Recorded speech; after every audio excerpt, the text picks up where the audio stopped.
Simon. So let's just wait for the main man. I only went up the stairs and I'm out of breath. Can you believe it? I went upstairs and I'm absolutely out of breath. This is terrible. I need to do more cardio. Has joined. Let me get Simon on board. Here we go, buddy. Okay. This will be working soon. Let's come on. Come on Instagram. Come on Instagram. You can do it. Come on, buddy. I think it's working. I think it's working. Hey guys. Oh, is it working? Yes, Simon. Dale, how's it going, my friend? Hey, bro. I'm good. How are you? Doing good, doing good. Can't complain. The weather is blue skies and sun outside, so you know that's always a good start for me. Mate, nice and crisp. I love that so much. Simon, dude, thank you so much. We've been speaking about this for a long time. We met on Clubhouse, everybody, and we really wanted to have a live because I really wanted to tweak and get into the mindset of somebody who is an absolute outstanding life coach and motivational speaker who's actually spoken on Sky News. He's been in Forbes. He's spoken on BBC. He's an author published by Penguin, which is absolutely insane. So, dude, I need part of your brain inside of my brain. Dale, that was such a kind introduction, and you know, it's been great getting to know you on Clubhouse. And as you said, this was long time coming, so it's fantastic that we've been able to finally get this in the diary and to share with our audiences a little bit about both ourselves. Yeah, absolutely, dude. And to be honest, can I be honest? I was a little bit nervous because those of you that are watching this right now and that are on Clubhouse and that has had the privilege of hearing Simon speak on Clubhouse, you will know that his introductions are on point. They're essentially perfect, I would like to say. And I don't say perfect a lot because there's no such thing, but the way you do it, dude, brilliant. I love your introductions. It's like you're a Tom Bellew from Impact Theory. English version, I love it. Well, hey, I always thought to myself, Darren, you know, if I'm bringing someone up onto stage and they got the opportunity to ask a question, why not give them a bit of a big up, give them a bit of a sell and put them on sort of an equal footing? Dude, that's absolutely empowering. I love that. But it's right though, isn't it? It's like, you know, they're giving their time to speak, to help, to service, because no one is getting paid. Well, rarely people are getting paid on the house. So you do the nice thing by just kind of celebrating them. I think that's really, really cool. And actually, speaking of celebration, speaking to a man recently, a legend actually, Dr. Nilesh. He's someone you want to connect with, and we was talking about the molecule, the confidence molecule, which is which increases when we celebrate, which is legendary. and just to make sure we're talking about the same Nilesh, is that Dr. Nilesh Satguru? Yes. Such a small world, Dale. We are having an IG live together tonight at 8 o'clock as well. I'm jealous.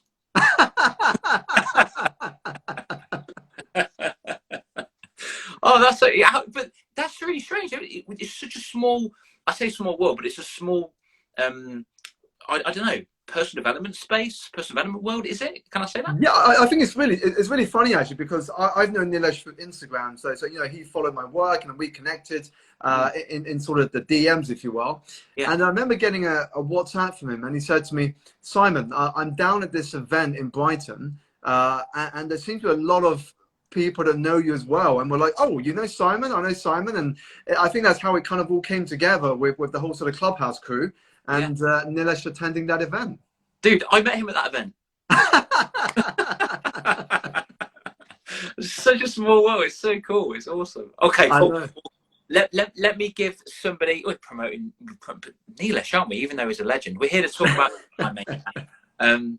But what? So I know that you know what I do. So obviously I coach kids, and what I really wanted to do was I wanted to get your perspective on when a child leaves school or kind of is in the thought process of creating something for themselves, living for their own passion, putting money in their own pocket, blah blah blah. What gave you, Simon? What gave you the audacity to do what you're doing right now? Was there a moment? Was it a collection of moments? I want to talk about the layers. Would you know when it was? Sure. So if I go back, Dale, to when I was a young kid, and I was one of only a handful of Chinese kids growing up in southeast England. Now, if you go back to the 80s, which is the sort of decade I was born, in Southeast England, in school I attended, I was like the odd one out. You know, we were only one of a handful of Chinese kids, and they were both positive and negative stereotypes. Fortunately, I was protected by one of the positive stereotypes, which meant no one wanted to bully me because they thought that I could whack out martial arts at any moment. So the Bruce Lee films actually did me a favor. However, the negative stereotype was that as I grew up, I had this belief, you know, coming from a very highly academic family that wanted me to be top of the class, to go to the best universities, the best schools, that success was defined by my job title. So that unless I could go into a career in which I would become a banker, a doctor, a lawyer, or an accountant, I would be deemed as a failure in the eyes of family and society around me. So that's what I grew up with most of my sort of early part of my life. And it wasn't until, and I look back now, and even though it was a very scary moment actually in my life, it was a blessing in disguise, as many of these things tend to be. I went to the LSE, London School of Economics, went down the banking route, which, you know, made a lot of my family and friends proud. But then the financial crisis hit. You know, I started in the industry in 2007, a year before the crisis, and also with a company called Lehman Brothers, which collapsed into administration 14 months after I joined. So not the best start for a new graduate straight out of university. But the reason I say it was a blessing in disguise is because I did something that I think children should be encouraged to do more, which is I took a step back when I was out of a job, and I sat down and reflected on three very important questions. I asked myself, number one, what did success mean to me? Number two, what did fulfillment look like? And number three, what sort of impact did I want to have in the world? Mm-hmm. And those were very important questions because I think very few of us actually know what they are for ourselves. In fact, I would actually go so far as to say that many of us are exhausted because we are running someone else's race and we're trying to measure our progress against other people's definition of success, thereby not doing the very things that bring us joy and make us feel alive. And so the act of slowing down to go inward, because that is the beginning of true wisdom, is to understand yourself. You can't have self-development without self-awareness. And so as you begin this journey, this longest journey from your head to your heart, this is when you really begin to understand what is most important. And for me, that's how this realization started, this journey, if you will, Dale. Yeah. And just to finish with one thing that I read in, you probably would have heard it as well. Bronnie Ware, this Australian nurse who works in palliative care, she wrote a book called The Top Regrets of the Dying. And the number one regret was, I wish I lived a life more true to myself than a life for others. And that kind of summarizes the journey that I was on. It was understanding what is that life that is true to myself, that is an extension of the gifts that I was born with. Simon, you've set a firework off in my brain. So many questions to ask you.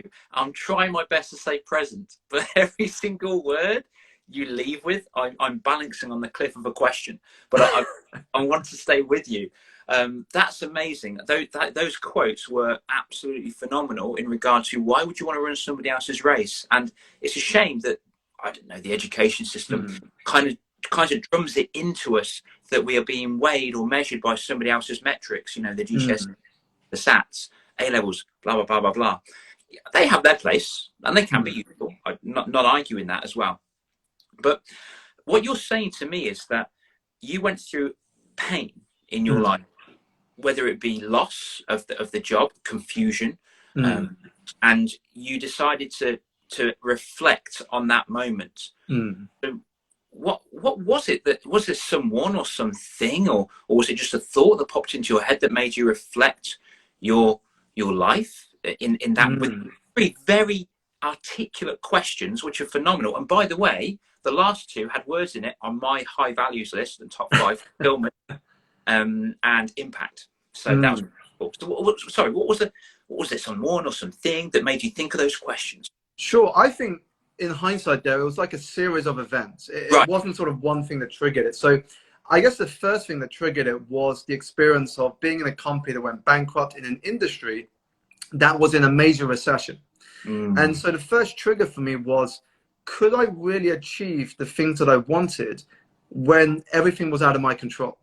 In which my promotion was out of my control, whether I would get a bonus is out of my control, whether people would actually support me in my career would be out of my control, what was going on in the economy would be out of my control.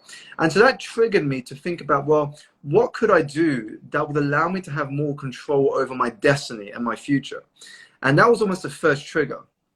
And then it was the fact that I would often look at people who had spent decades in this industry, and they would be exhausted. They would be tired. They were so invested into this career that when the industry collapsed, or when it went into its recession, they had lost everything.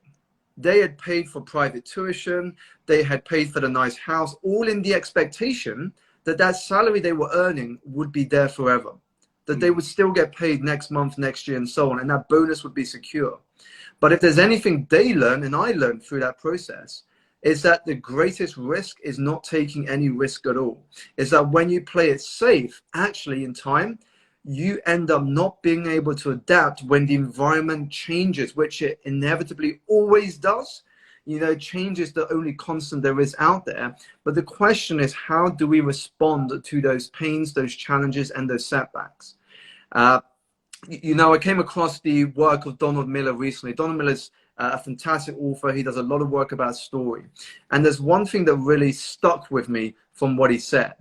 And what he looked at is the Hollywood films that depict superheroes and villains. Now, if you look at the Marvel superhero series, or even some of the biggest films in history, you always tend to have a hero, a guide, and a villain, sort of key roles in some of the major films. Now, what he knows, which is really interesting, is that when you look at the background of the hero and the villain, they will often have gone through very painful backgrounds. You know, the hero and the villain may have scars, they may have a limb, something may have hurt them, they may have lost their parents, in the case of Batman, for example. So they've all gone through painful experiences. But to the villain, when they've gone through a painful experience, they said, the world did this to me, I'm going to do this back to the world. I'm going to take my revenge. Now, when the hero goes through a painful experience, they said, this was so painful, I do not want this to happen to anyone again.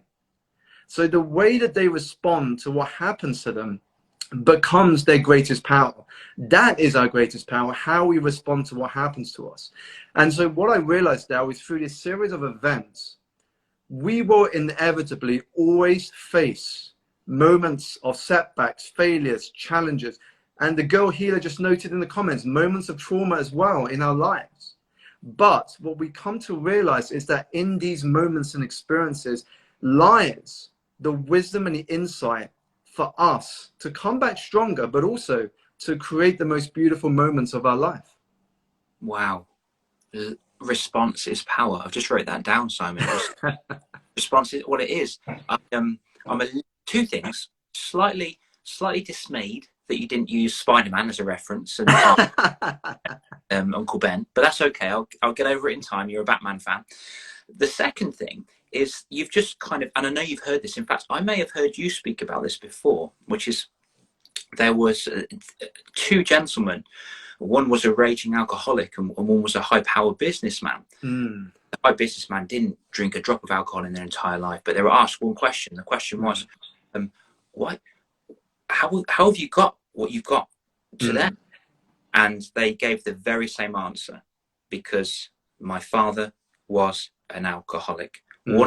One turned into the alcoholic, let's say, the other one chose not to go down that road. So it's how we give the response. And what I really want to do, Simon, I've been asking a lot of people this, what gives them the thought process to change? With me, my personal story, I went through a series of a lot of pain that I didn't get prepped for, Simon. School didn't prepare me.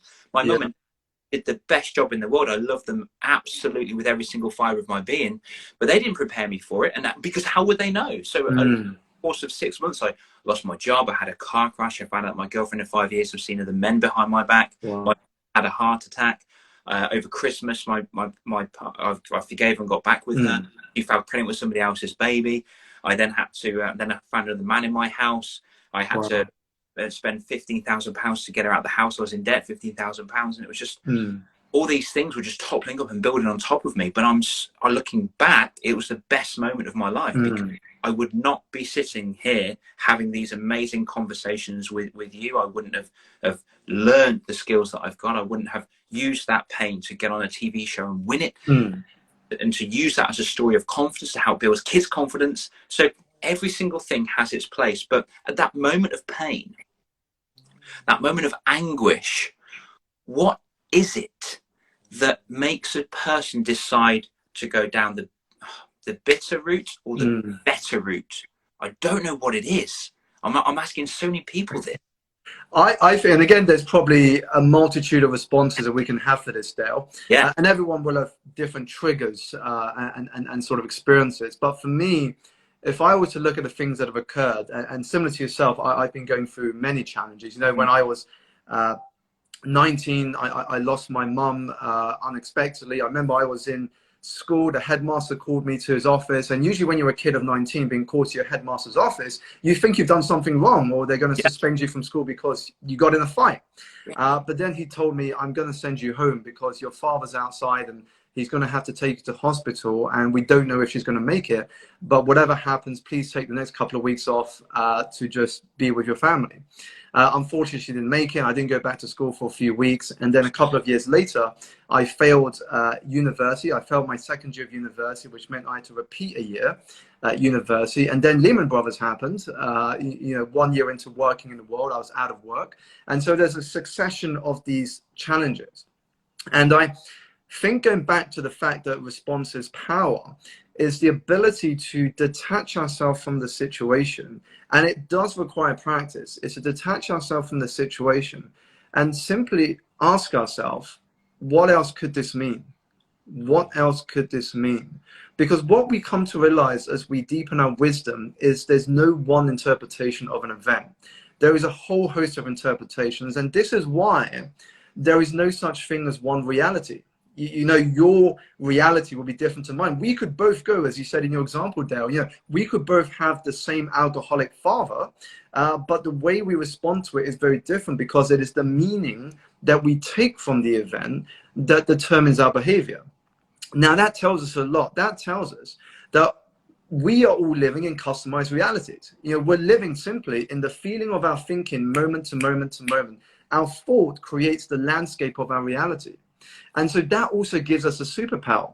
You know, I can choose one thought over another at any moment. I can determine whether this event is good or bad. And this is what gives rise to two opposite experiences in life. One is called paranoia, which is the belief that the world is out to get you. Why me? Why can't I be successful? Why is this so difficult for me? Why can he or she get it? This is sort of the paranoia experience. And then you have what I call the pronoia experience, where you live off the belief that the universe is conspiring in your favor, that everything will work out for you in time if you trust the timing of the universe. Now, of course, whichever one you choose, it naturally becomes reality, right?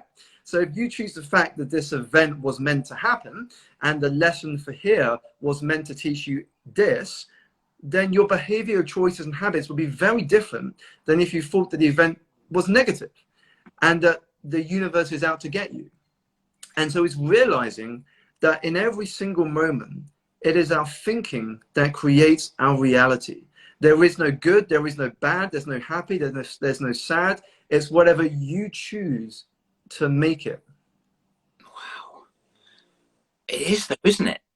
This is such a powerful conversation, because I love what I picks up on there is your reality. You've got a custom reality.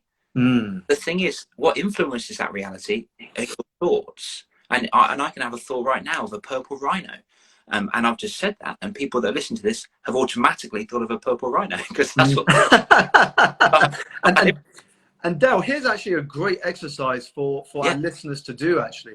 If you want to understand how powerful thoughts are and how you right now can influence the thoughts of someone else to literally change their reality in an instant, imagine this scenario. You're catching up with a friend at the end of the week to, you know, discuss how the week's been. You've had a long week of work. Now, if you've got a negative friend, I guarantee you that if you were to ask him or her, how was your week? They would more likely say, it was rubbish, I didn't get the promotion, or everyone's just losing the plot. No one's helpful. Everyone's so lazy. There's a lot of complaining. Now imagine if you know that information, that this friend of yours tends to err on the side of negativity. Now imagine you rephrase the question. Instead of how was your week, rephrase it to what went well for you this week. Notice how different their response is, because what you've done is you have subconsciously redirected their thinking to the positive. What went well for you this week? Now imagine what they could say. I finally called my parents after 4 months because they had COVID, and it was so beautiful to hear that they have fully recovered and they are now able to travel to see their children. Imagine how different their response is, because you have subconsciously reconstructed the way they see their world in a moment by their thought pattern. That's absolutely insane. It's so true though, isn't it? I just want to take this moment, because Sam, when you said that, you got so much love just then. So I want to give that. I want you to receive that love. I'm sure you are, but also give the love back out to the people that are really commenting on here as well, and interacting. I love that so much. And to coincide with that, I've done something a tad similar. So parents tend to pick their child up from school and they say, "Oh, how was your day?" "Oh, I don't know. It's all right." "How was maths?" "Oh, I didn't have maths today." "What do you have?" "I don't know." It's an open question. But if you say, "Oh, what was really funny today?" What happened today that was really, really funny? And it's, "Oh, I don't know. So when I was at school, this thing, the teacher had chewing." You tell your story, and that's just giving that relation. You've got to walk by the side of your child, not live in expectation of them giving you an answer. Surely going to be disappointed if you live in expectation in our lives. Well, we're going to be disappointed because we've got that high pedestal thought process of expectation about filling our needs and what we perceive it should be. So yeah. And I love the question in the comments actually. So Passion to Share Happiness said, I always ask my son after school, what was the best part of your day? And I love that, because again, you're showing interest, you're showing curiosity. And you know, one of the questions I encourage my friends to do, if you want to elevate the mood of your friends when you catch up with them, instead of just saying, how are you? Say, what was your happiest moment from the last week? Or what has been your happiest moment this year so far? So again, what you're doing is you're redirecting their thoughts to those moments so they can be truly grateful for. Because ultimately, happiness begins with gratitude. And if we can elevate people's feeling and connection to gratitude, we all slowly become not just more present, but a lot happier. Yeah, and celebrate that too. But when we celebrate that, our brain unconsciously wants to seek that celebration because it's a reward. We get that reward inside of our brains. We want to do more of that, share more of those experiences. So I think that's really, really cool. The girl healer saying, the more you are grateful, the better you manifest. I could not agree more, the girl healer. You know, one of the things I often say a lot is that the gateway drug to abundance is gratitude. The gateway drug to abundance is gratitude, because the more grateful we are, the more these doors seemingly just open. They seemingly just open because when we're grateful for something, we express it. And when we express it, it tells the universe that we want more of it and that we are deserving of it. But if we constantly complain, if we are never grateful for what we have, more will never be enough. Well, I think that affects our filter system. I think we all go through a different filter of our brain. And I think that when we complain, that's what we look for, accidentally or unconsciously. Wow, we're getting so much stuff to say. Yeah, that passion to share happiness. You didn't realize you were doing that with your son. Well, you are. So well done. That's amazing. And forgiveness and acceptance as well. I love that. So Simon, how would one? I think the key to having a successful life that's specific to you and bespoke to you, not someone's realm of success, is self-awareness. So how would you grow here we go. How would you grow a teenager's self-awareness? What might you say? What might you encourage? I would encourage curiosity. That's the first thing. Curiosity is one of the most powerful gifts that we can cultivate. And often what happens is that when children go from 0 to 10 to teenage and young adults, that curiosity tends to be hampered or limited, because then they fall into this pattern of, well, I'm going to follow this path. I'm going to focus purely on my exams. I'm going to focus purely on this path to get to a good university, just like I did. But if we can foster that curiosity and constantly allow them to follow those seeds, if you will, what are you most curious about right now? It could be sport, it could be a hobby, it could be something else, and just encourage them to follow it. And with no expectation of something happening, and not to sort of put them down if they fail, but to help pick them up again and just say, well, what did you learn? You know, is this something you want to pursue? Be that guide with them through life in the same way that, you know, Obi-Wan Kenobi was to Luke Skywalker, that Gandalf was to Frodo, that Morpheus was to Neo. Be that guide to them so that in time as they grow, they can step into their hero potential. They can rip open that portal to their own hero potential with you as that guide.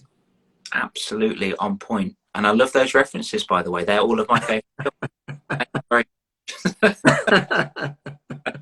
And I think talking about that too, you've mentioned the word failure just there, and I think resilience is almost a key to having a positive relationship with failure. You went through, oh my gosh, I can only and I don't want to be frank with you, Simon, imagine what you went through back there, because I don't know where I would be, but for some reason you shone through, and you're doing what you're doing today, which is absolutely and I'm not saying that this was your own failure, but I think that when we have a positive relationship with via our resilience to continue, I reckon that will lead to a lot more of your own individual success. So I'm working a lot with children now, Simon, and I know you've just had a child, so thank you very much. Well, she's coming up to 2 years now, so she's getting to that cute stage now.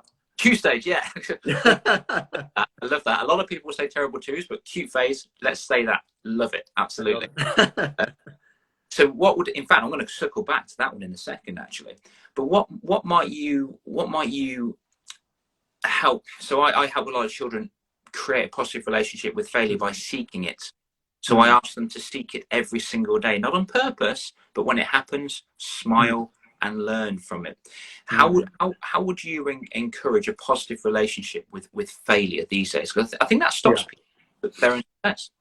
Definitely, I would turn failure from an experience into a game. That's how I would do it, because kids love challenges and games. So if we can, and I guess the process we call it is gamification. How do we gamify the experience of failure so that actually you want to do it more? Now, it's not that you want to do it more, you seek out failure just to fail for failing's sake, but it's the fact that each time you fail, if you're humble enough, there are lessons and experiences from each of those moments. So, you know, one of the challenges I gave a new client recently who's in sales, and I think there's a lot we can learn from this, is I simply said to her, in the next 90 days, I want you to come back to me with 50 rejections. Come back to me with 50 rejections in the next 90 days. Now, here's why I put this challenge out to her. Well, first of all, she's now thinking she's seeking failure and she has to get 50 rejections. All I've actually done is I've gamified the negative so that after she gets that first failure, she doesn't have time to focus on that first failure because she's got to go out and get the next one. And so what often happens is that once we get that first rejection, we're dwelling on it. We're like, why did this happen to me? You know, what did I do wrong? Why didn't they like me? And all that energy can be rechanneled into the next one and the next one and the next one. And here's the beautiful thing. When I did this with her, towards the end of the 90 days, she gave me a call and she said to me, Simon, I don't think I'm going to reach 50 rejections.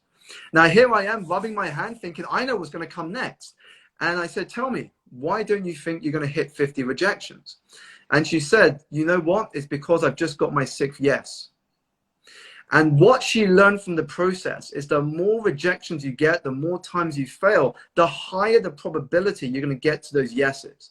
Yeah. Because the wisdom that you gain from those failures will mean that when you get to the next one, you come at it with more wisdom and experience than you would otherwise have. Yeah. And in that same moment, because I saw myself through her eyes, because one of my things, dude, is speaking to people, because at the moment I'm working with teachers, and to go through that rejection as a no, it almost when I think, right, when I do get the rejections or the no's, so not so much rejection, just a no, and that's okay. I act differently because it's almost I'm not going into a call like, oh, I need the yes, I need the yes, I need the yes, I need the yes. Bills. It's just like, I've already got a name before. Hey, how's it going? My name's Dale. You good? Yeah. Today we're going to talk about blah, blah, blah. And then I do my thing. So that's cool. It's almost like you have a relaxed body language and almost like a self-acceptance. It's interesting, Dale, you touch on that, because if we look at life in general, when you really want something, what happens is when you become too desperate, you find the thing runs away from you. But when you learn that when you're present, you're at peace, you trust the process and you're patient with the outcome, that if it happens, great. If it doesn't matter. I'm going to still keep pushing forward. I'm going to still put in the habits. I'm still going to put in the work. I'm still going to keep plowing ahead. Now, what happens is suddenly it starts coming to you. It's really weird. It's like when you go on holiday and you go to the night markets and, you know, you're sort of bargaining for buying products in sort of a night market. And when you show you really want it, they're like, okay, this is the price you're going to pay for it. But the moment you start walking away and say, no, it's fine, I'm going to look somewhere else. Like, I'll give you free for the price of one. Suddenly it all comes to you. And so I think when we detach ourselves from the outcome, what it does is it helps us to be open to everything. It brings us into the very moment so we can be present in every conversation, present in every prospect conversation, and when we're connecting with other people. Amazing. That what we chase runs away. Yeah. It was true, though. There's a zebra on the savannah with a lion. We have to become it first. You know, this is why when I coach people, one of the first things we work on is your identity and your story. Because once you got your identity and your story, you are being the thing that you want. Because so often we're always chasing something, you know, New Year's resolutions, for example. I want to be healthier, fitter. I want to earn more money. I want to switch career. I want to start that business. And we're constantly chasing that year in and year out. But in order for that to happen, we have to be the thing first. And that's why when we start with our identity and our story, and we see ourselves as that, everything flows from there. You just open the floodgates. It's like the moment you say to yourself, I am an athlete, I guarantee the next time you go to that supermarket, what's in your trolley will be very different. Yeah, so true. And what would your future projection think too? I was working with a boy yesterday, phenomenal boy. And he came to me because he's got a bit of anxiety of going into school. And the first session was all about swinging off a giant rope sign, that level of confidence, but understanding his identity, who he is by relation to his favorite color, his favorite animal, and where he sees himself in the future. And it was wonderful. And then apparently, Dale, I've told you that my plans. Why didn't you speak about that? So, well, I want to speak about him and what it's about him, to find out his own life, because he's not an anxious person. He's just got that behavior that thinks it's serving him. So I want him to find out the sort of person who he is, what he's got, to battle it, accept it, and move away from it. And it's so true. So true. I love that you've said that, because it's almost given me a certification tick in my own brain, the right path of like identification, identity, tick, first lesson. Every time. Totally. And what you're saying about the children there, Dale, I don't know if you've heard the talk by Sir Ken Robinson when he talks about the dancer. You know, she was taken out of school. She was brought to the doctors. They all said there's something wrong with her. She can't learn. She's disruptive. And the doctor simply walks out the room. He tells the mother, look through the window at the child. And the doctor puts on some music, some classical music. And suddenly the mother and the doctor looks through the little circular window in the doctor's room and sees this girl stand up and start dancing across the room gracefully. And the doctor said to her mum, your child does not have learning difficulties. She is simply a natural born dancer. And that girl went on to become the head choreographer of the English National Ballet and directing so many pieces across the world. And it just shows that often what we see as the problem is merely a clue to what that person's strengths are. Yeah. I often say a problem's only a problem if you call it a problem. A question. Yeah. That's what I often say. Love it. Absolutely love it. So you have a wonderful daughter. Indeed. You know, she, I guess you would call her lockdown baby. She was born in April 2020, and it's been a surreal experience. You know, the first year was a blur. We've sort of come out of it stronger. And as you know, Dale, a couple of months after she was born, I got the book deal with Penguin. And so writing a book on its own is fantastic. But then when you combine writing a book with becoming a parent for the first time in lockdown with no family support around, it is understandably a challenge. Absolutely. I do need to grab your book as well, by the way, buddy, definitely. And I want to be conscious of your time because you give me, and you're a very active man, so I want to respect you for this. If you could, and you're probably going to give me a really cool answer, I know you are, but if you had a magic wand, what 3 values would you want to install in your daughter's head now? Sure. Grew up with them. Three top values. 3 top values. The first is kindness. The first is kindness. And now this is a value that I was reminded of over Christmas when I saw, and if any of you have Netflix, which I'm sure you do, check out the film. It stars Tom Hanks and is about Mr. Rogers' his life. I can't remember the title of the film, but if you go for the Tom Hanks, it's based on Mr. Rogers, who used to be a TV presenter in the US who ran children's programs. And that film reminded me of the power of kindness.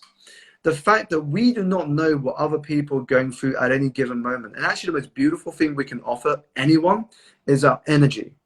It is our presence. It is our ability to listen. You know, think about it for a moment. When was the last time that you experienced somebody giving you the space to be heard, to be appreciated and supported, without trying to butt in with their own thoughts and opinions and views? They simply said, tell me how I can help you. How was that? What can we do to overcome that challenge? What stopped you? When was the last time someone really got to know you? It's one of the simplest things we can do, but the first value is kindness. It doesn't cost us anything, but it can transform someone's life. Again, go have a look at the work of Mr. Rogers. Someone actually helped me here. So Stratford_Tour is called A Beautiful Day in the Neighborhood. That is the Tom Hanks film. So yeah, do go check out that film. It's actually inspired by a true story. So if you know the true story, it'll be even more powerful. Yeah. And Dale, just in case you've not watched it, the true story is that a journalist working for Esquire magazine was going through a very tough personal experience.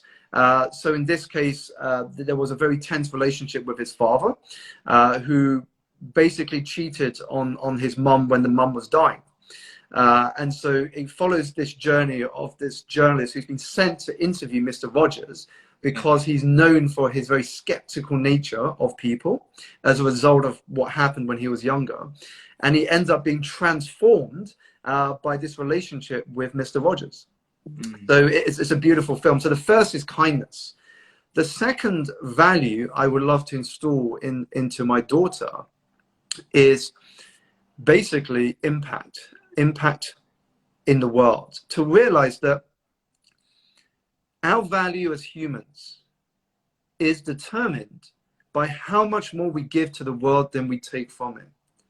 To look at our impact, not just as my impact, but what is the sort of purpose that I have that is bigger than myself. Because what I've come to realize now is that the most successful and the most fulfilled and the most productive people on this planet all hitch their desires to something that is bigger than themselves.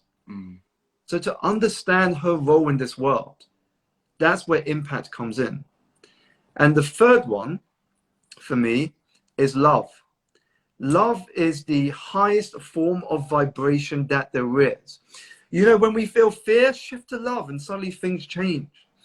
When we don't have the motivation, find something you love and then the energy changes as well. It is why you can meet people who will show up early in the morning, who will walk miles, travel state to state, travel halfway across the world to group together and campaign for a cause that they believe in because they're doing it out of love. It is why if you had that first crush, or remember back to your first crush, you know, you may have had plans in your diary, but suddenly when your crush said, let's meet for a drink, your plans are put aside, you're going to that drink. Love is one of the most powerful forms of energy that there is going. Tap into that love, explore your own wisdom, explore yourself. Remember what I said earlier, the longest journey we make as humans are the inches from our heads to our hearts. Never an easy journey, admittedly, but the most important and fulfilling that you will ever embark on. So that is just to summarize very quickly: kindness, impact, and love. And if there's anything I learned from the passing of my mum when I was just 19, you know, something like that would teach you so much in life. But the biggest lesson I took away from it is 2 words. And I think it's 2 words which will help all of us as the year progresses. The 2 words are: don't wait. Don't wait. Those 2 words, when fully embraced, will become your greatest antidote to regret. Wow. Can we just all settle down and just absorb that, please? 2 words: don't wait. The antidote to regret. Dude, it's like you're a walking personal development book at the best. I just love that you've got all these quotes. You just fire them at me. Oh my gosh, it's amazing. So, Simon, have you got time for 2 more questions? Let's go for it. I budgeted up to the hours, Dale, so we still got time. Oh, wonderful. That's cool. That's wonderful. Okay, so silly question, very silly question. What superhero character would you be and why? Well, we touched on him earlier, so it's a pretty easy one. And that is Batman. And I will tell you why. I'll tell you why I choose Batman. Because if you know the Batman story, Batman has no special powers. You know, he's not born with the ability to fire things out of his hands or fly across the skies. He's just a normal person who happens to be rich and who wants to use his power or his belief in justice to transform the society that he is in. So again, his purpose is tied to something that is bigger than him. And that for me is amazing, because the message we can get from that is that any single one of us, no matter if we have a title, no matter if we're rich or poor, no matter where we're living, no matter what our background is, we all have the ability to transform the world in our very small little ways. We don't have to transform it in the big ways, but we can transform it in the small ways. And it's that ripple effect that we underestimate. You know, if you just inspire one person every single day, what happens is not just you inspire 365 people a year. That's the easy part. But each person you inspire, they go on to inspire countless other people. It's the network, the butterfly effect in action. You transform one person's life, you put them in the position to transform the lives of the people to spend time with them, and then the lives of the people to spend time with the people they transformed, and so on. So that is you creating the ripple effect of inspiration in motion.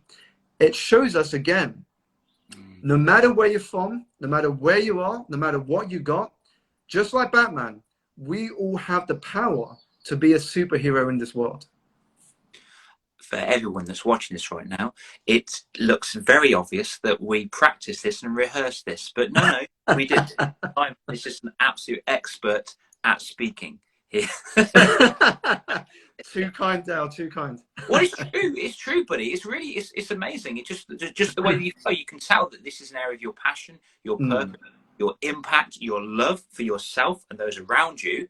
If anything, there's a bit of love just here because you're giving me your time, and I really value that. I respect that so much, and I think that's so powerful.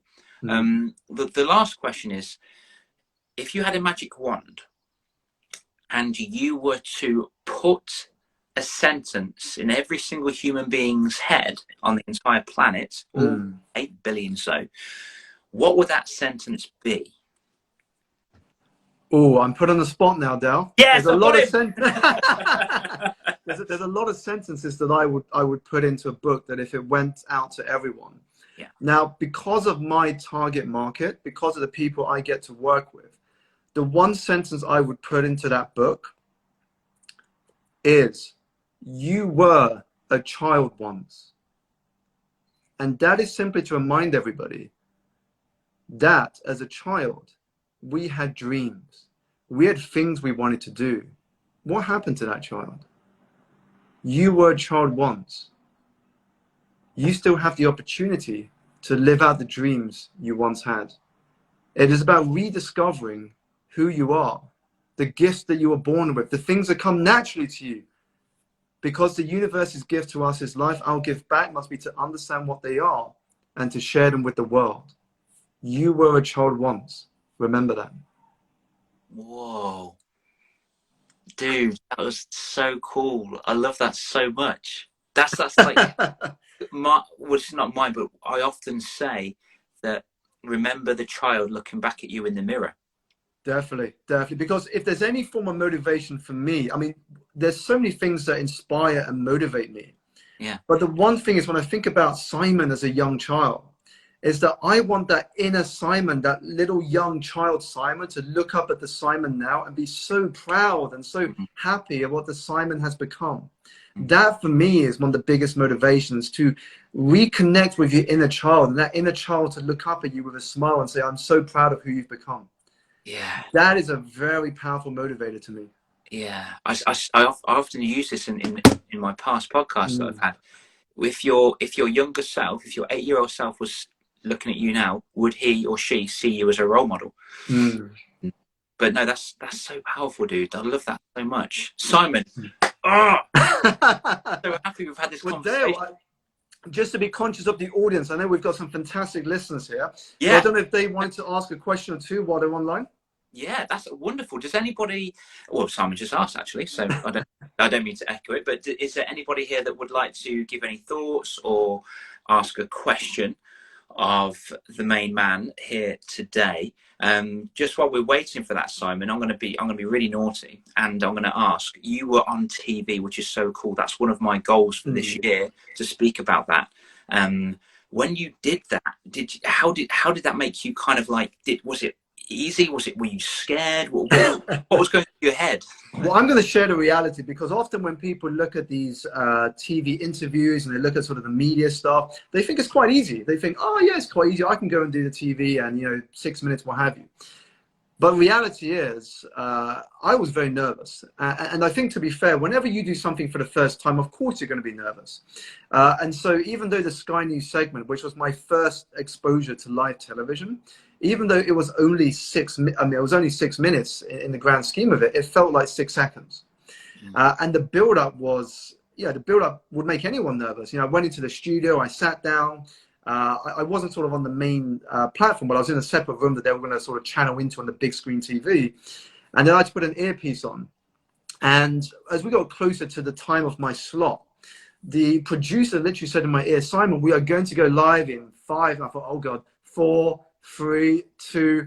And at that moment, whatever I said, I could never take back. It's out now, to the contrary. And so it was an experience, but I think now I've done it, it's a lot easier for me to do it again and again and again. So now I'm working on, obviously, TV and radio for the book launch. And so when I get the opportunity to do that again, the experience of Sky News will be very helpful for now. But I still go through that. I still get nervous. I still sort of go through the range of human emotions. And I often get asked about imposter syndrome. I'm just like you. I am human. I also feel imposter syndrome from time to time. And I think my perspective is that it's okay. Because when you feel imposter syndrome, it means that you are challenging yourself. It means that you're pushing yourself to territories and zones of comfort that you would never have imagined. And so just last week, to share some behind the scenes, Dale, my wife can probably tell you what happened, but 2 nights I couldn't sleep. And it's because we had basically put together the book blurbs from some fantastic people.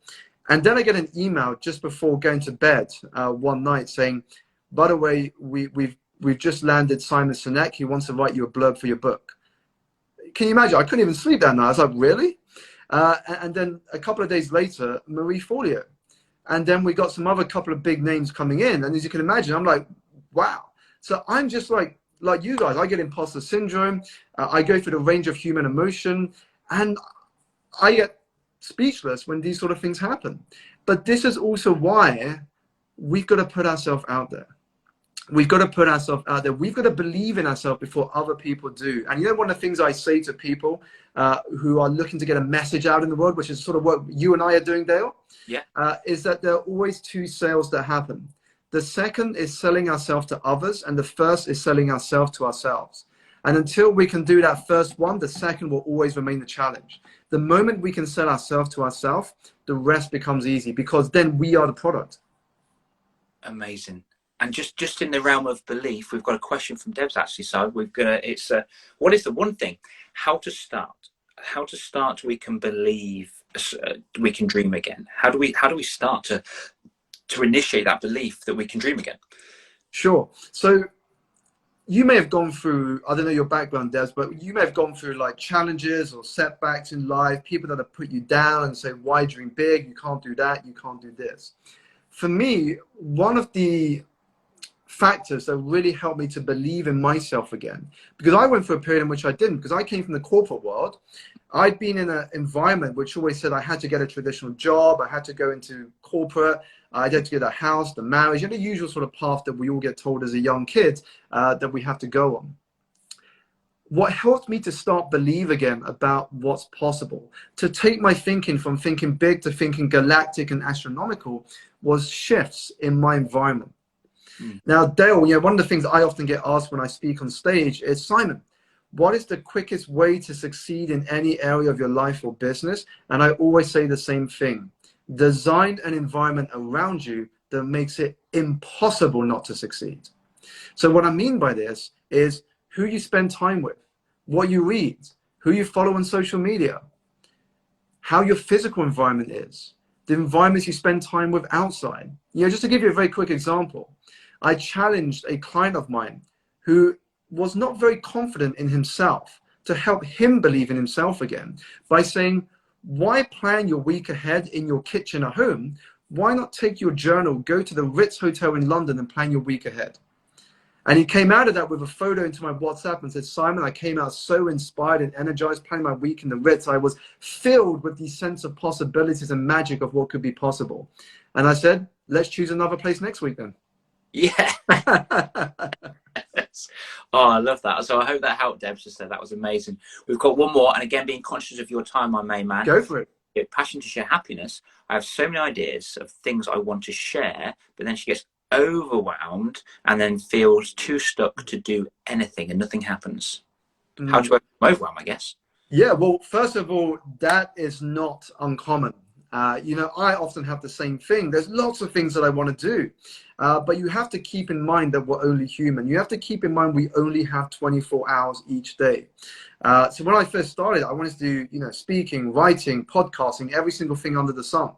But you've also got to realize whenever you start a business, you're only one individual. Now, once you grow, that's different. You can have a team and you can have lots of different people focused on different areas of your business. But when you first start, you don't want to get too distracted by the noise. Now, I'm not saying you can't do that, but out of all the things that are on your mind, I am sure that there are one or two things that you are most interested in or most curious about right now, this very moment. And to start there. Because if you live in the thinking of all these scenarios, you don't really know if any of them are going to work out until you take some action. So the best way to gain some clarity is to take some action, because the more action you take, the clearer you become on what that next step is, whether you should continue, whether you should pivot, whether you should try something different. But you are not going to gain that clarity if you're stuck in thinking and theorizing. And just to reiterate, Simon using the word pivot just there, pivot doesn't mean you're going to stop going towards that goal. It means you're just going to go a different direction towards it. Definitely. You try a different direction, you experiment, because keep in mind, one of the best ways to succeed long term is to just focus on the journey as one big experiment. Lots of mini experiments you're doing all the time. Embrace the mindset of a scientist. There's no failure, there's only learning. Document each experience, write down your learning, how you can apply it the next time, and refine. It's a whole process. Don't think of it as one journey, I didn't get it, so I'm going to quit. Just think of the entire life journey as Simon Sinek would call it, the infinite game, or Dory Clark would call it the long game. Think of it as a long game. You're in this, this is something you really want to do. See yourself in it for the long haul. If you give up after a year or two, it means you're not really in it for the right reasons. And that's where a lot of people are at. They're either doing it for the quick buck, I'm going to get the money and then I'll make my life and I'll retire. But they're not really doing it because they enjoy that thing that they're running their business around. Until you really enjoy and have a passion for it, you're not going to have the strength and resilience to navigate those moments of challenge and setbacks. Absolutely. And I think BMX Girl 4, who's also called, by the way, she says, I reckon this might have helped her, actually, your last answer, Simon. I don't know how up to date you are with BMXing, but there's an 8-meter jump, basically, that she's struggling to do. struggling to get up. Her brain is stopping her. This could be a chimp thing, right? Yes. Well, I got a perfect analogy for you about the BMX. Well, I will Google the story of Roger Bannister and also Usain Bolt, and I'll tell you why. Roger Bannister, when he broke I believe it was a 4-minute mile, yeah, on that afternoon in 1954, when he broke the 4-minute mile, in one of the interviews, he was asked, how many times have you broke the 4-minute mile? Because before that moment, it was unheard of. Scientists, competitors, sports psychologists said the human body was not designed to run a mile in under 4 minutes. It was humanly impossible. But yet Roger Bannister did it. And when he was asked how many times he broke it, he said he broke it millions of times. And the reason he broke it millions of times is because he broke it in his mind. He saw the outcome again and again and again and again. And that seeped into his subconscious, that seeped into his conscious. It became a reality because he saw himself doing it again and again and again. Now, if we look at Usain Bolt, before he retired, he was asked a similar question. He was said, how did you go from being Usain Bolt, the nobody, to Usain Bolt, the face of the 100 meters, the gold medalist, record-breaking world champion? And he said nearly the same thing. He said, when I was training as a nobody, Usain Bolt, one of my biggest inspirations was Muhammad Ali. He said, Muhammad Ali didn't say, I think I might be a good boxer. I'm not sure I can beat Joe Frazier in the ring. I'm not sure what I got to do in order to overcome my setback. He simply said, I am the greatest. I am so bad, I make medicine ill. And because he believes so much in that identity, the rest followed. And what Usain Bolt said is that insight taught me that I had to see myself as a gold medalist, Olympic world record breaking champion before I became it. And so in your case about the BMX, you have to see yourself mentally first as someone who is capable of overcoming that height. Because once you see it here, that filters down into the actions that you take each day. When Usain Bolt saw himself as a world record breaking champion in his mind before it became a reality, he woke up earlier than his competitors. He trained harder than his colleagues on the field because he was living the habits as if he was already that champion.